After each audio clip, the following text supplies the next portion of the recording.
Hey everybody, Matt Johnson here. Kouri Richins in state prison, and from what I hear, in big trouble. She gets into somebody's face, someone's going to put their fist into her. So maybe she's going to be used as a mule to test herself out. Maybe she's going to be given an assignment to beat somebody up in the other women's, I don't want to call them gang. That's a former federal prison inmate, and he's going to walk us through exactly what convicted husband killer and children's book author, if you can call her that, Kouri Richins is now facing behind bars. He's going to walk us through the danger, the gangs, the jobs, even the makeup. But first, do me a favor, hit the like, hit the subscribe, and share this episode. Now the case of Kouri Richins.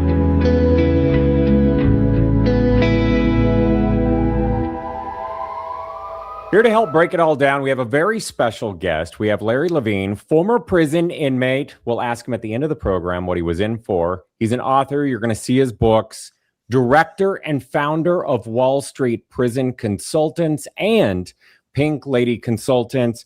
I'm really excited to talk to you and talk about the Kouri Richins case. She was just sentenced to life without the possibility of parole. She's been sent to the big house.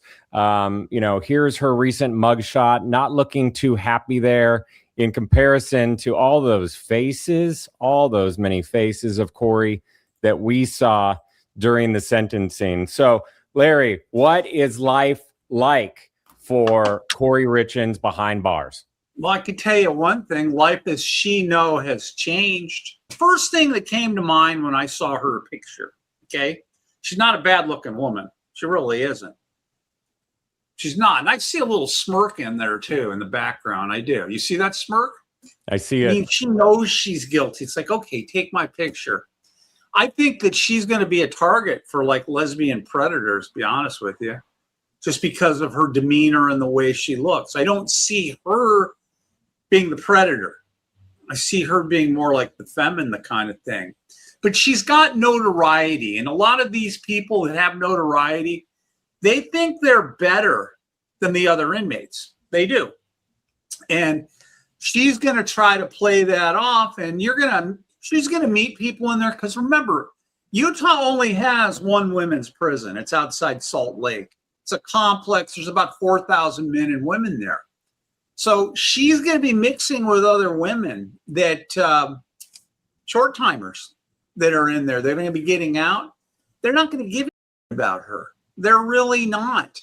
And she's going to think that she's something special. And she's really not. She's just another number. And her life is going to be structured. They're going to tell her what time to get up in the morning. They're going to tell her, well, generally what she's going to eat, depending what's in the dining hall, what kind of stupid little job she's going to have. I mean, I was in 11 different federal prisons. I was in for 10 years.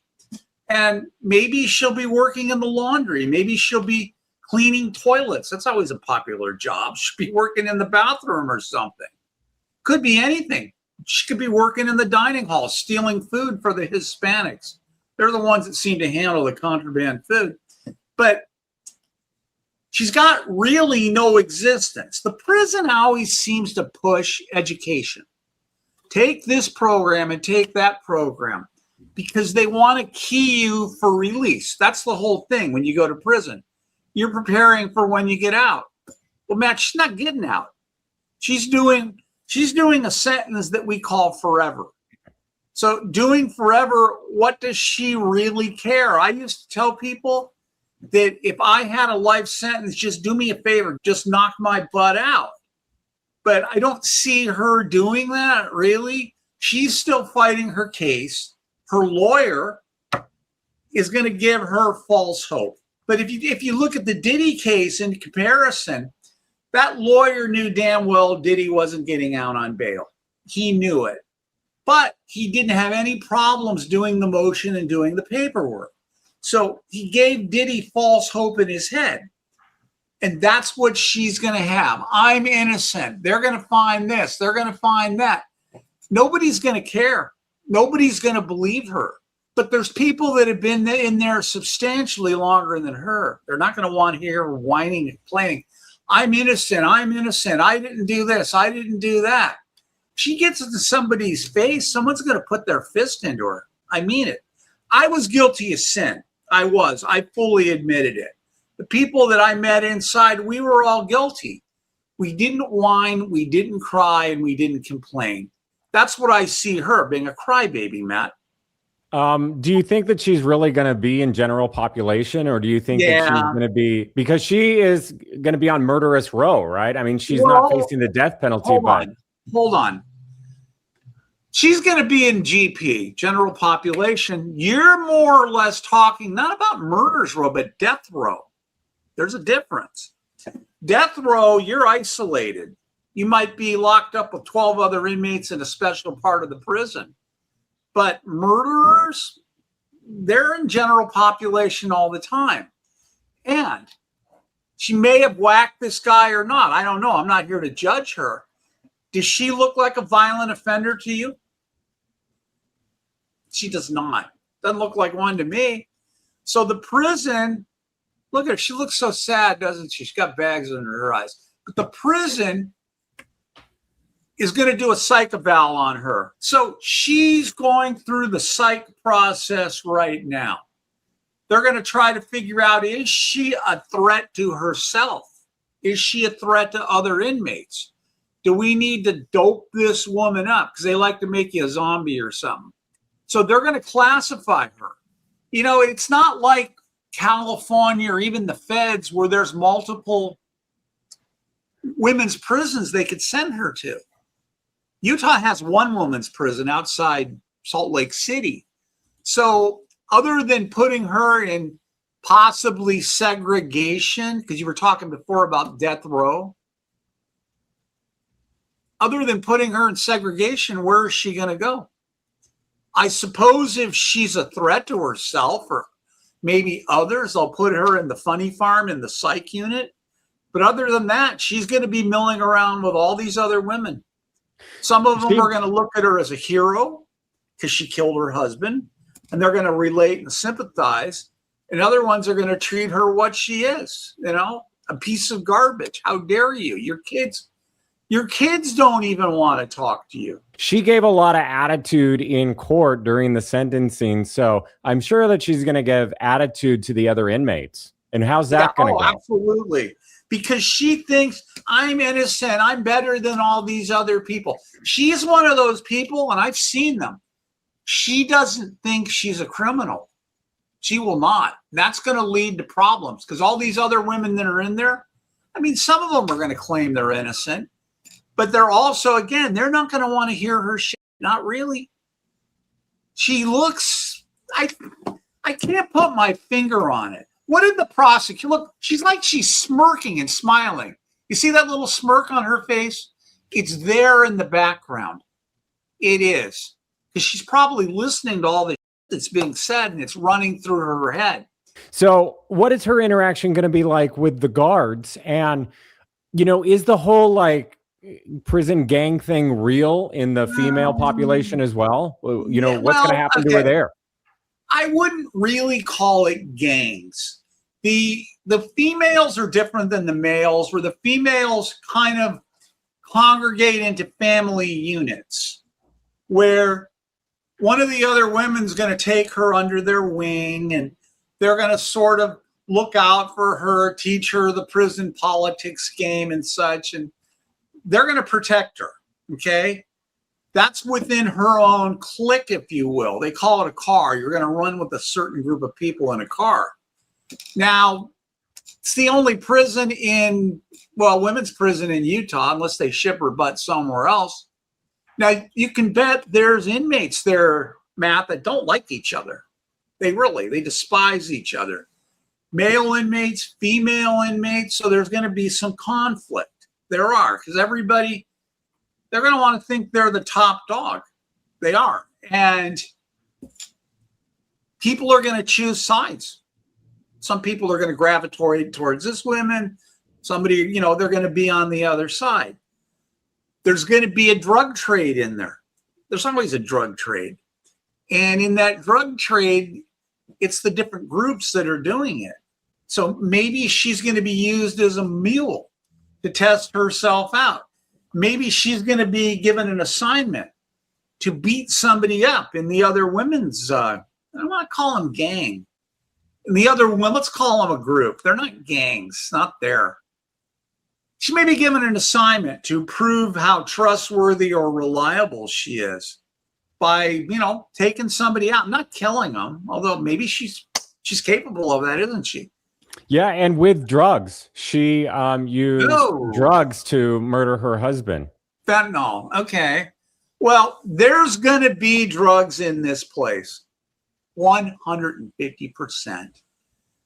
And remember, this isn't a women's camp or a men's camp. They're behind the fence. These people are doing forever. So because they're behind the fence, it's controlled custody. How do you think those drugs get in there, Matt? Take a guess. It's the staff, people. The staff are bringing the drugs in. When I was at Lompoc, they found 3 kilos of cocaine in the dentist office.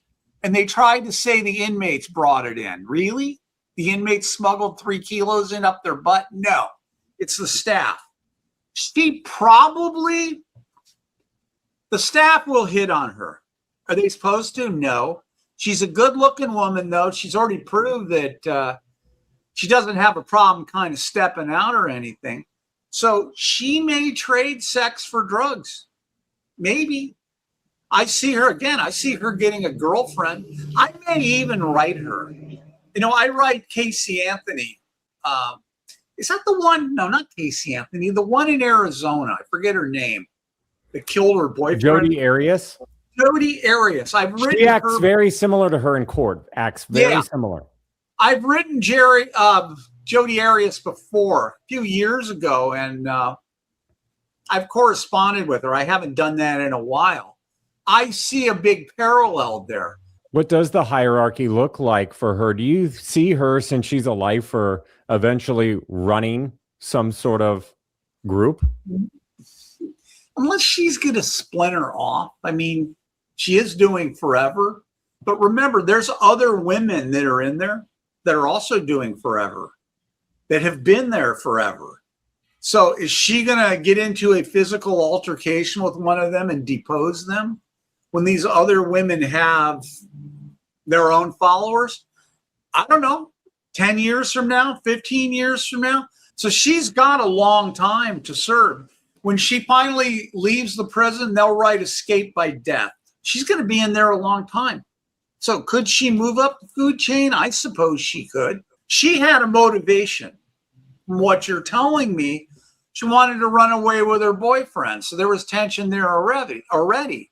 So looks to me like it was more of a crime of opportunity. She sat around. She was doing this guy. She was unhappy with her life. She was trying to think of the best way to do it. She didn't just wake up one morning, Matt, and say, hey, I'm going to kill him. She's going to sleep at night. This is running around in her head. She's running scenarios like all the criminals I know do. Hell, I did it too.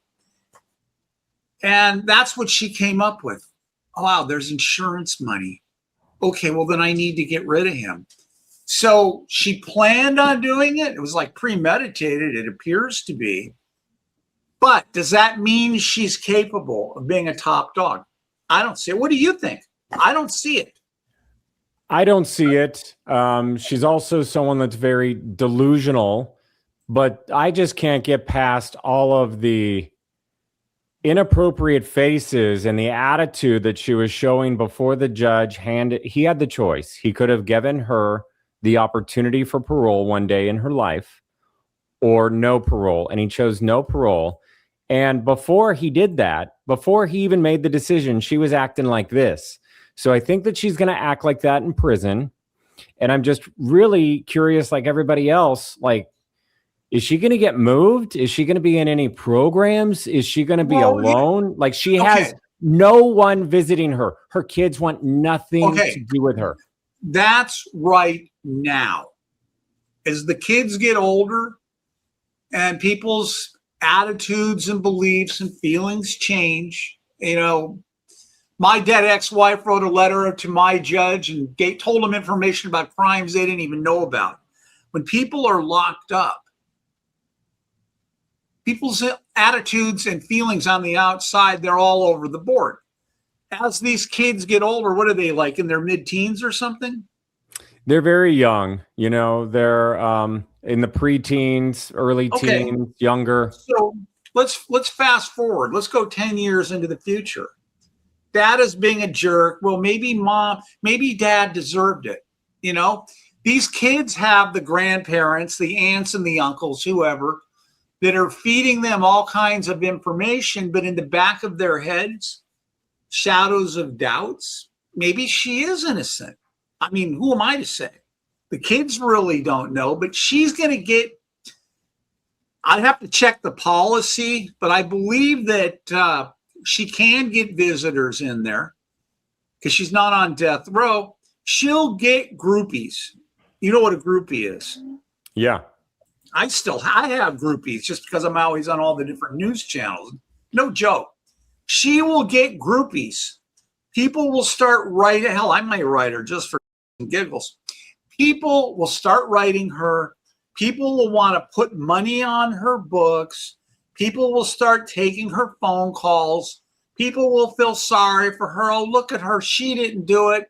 Yeah, they set her up. They falsely convicted her. Why do the lawyers, Matt, why do the lawyers think she's innocent? I mean, what was it? I don't know. I mean, was there any other suspects? No. And, she chose to not testify. She could have shared her story about where she was and why she didn't do it. She didn't. That's smart, though. I know, for the appeal, but this is where we are today. Okay. You go and testify, they stick your butt on the witness stand. That prosecutor can ask you anything they want. Right. If you don't answer it, could be perjury, could be obstruction. So really at this point, I mean, the appeal, she's not, first of all, again, she doesn't have a death sentence. So they're going to do a direct appeal, probably to the circuit court in Utah. Eventually, it'll work its way up to the Supreme Court. Then she'll probably claim that she did. They always do. That they didn't give her a fair trial. That's going to be one of the things. And then it's going to be determined by one of the courts, yes, she did. Or yes, she did get it. Then it's going to go into federal court, U.S. District Court there in Salt Lake City. She's going to file a habeas corpus, and she's going to claim, I've been unlawfully detained. Well, this shit's going to go on 10, 15, 20 years. It's not like you just file something and they decide overnight. So she's going to have these lawyers and probably other lawyers stringing her along. And that gets into your head because she believes she's guilty. And she'll get, not guilty.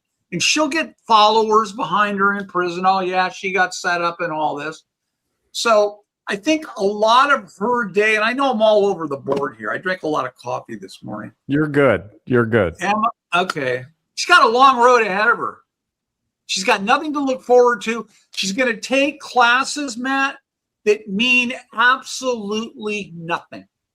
Nothing at all.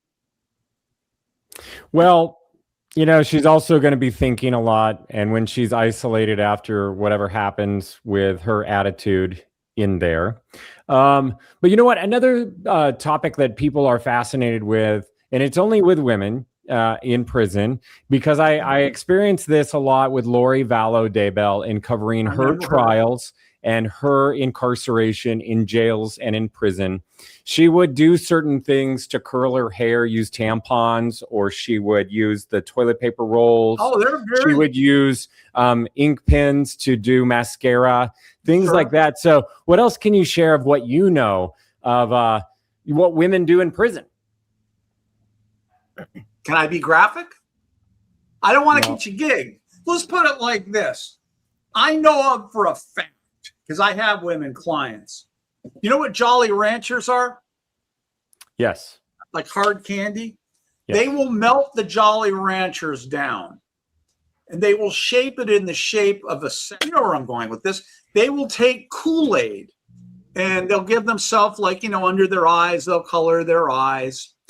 They will take they'll boil coffee and they'll dye their hair with coffee. They'll go into the pens and they'll take the ink out of the pens. Again, they'll heat them up. They'll get the ink out of them and they'll start giving themselves in each other tattoos. I'm sure 100% there are some women in there that are probably excellent tattoo artists.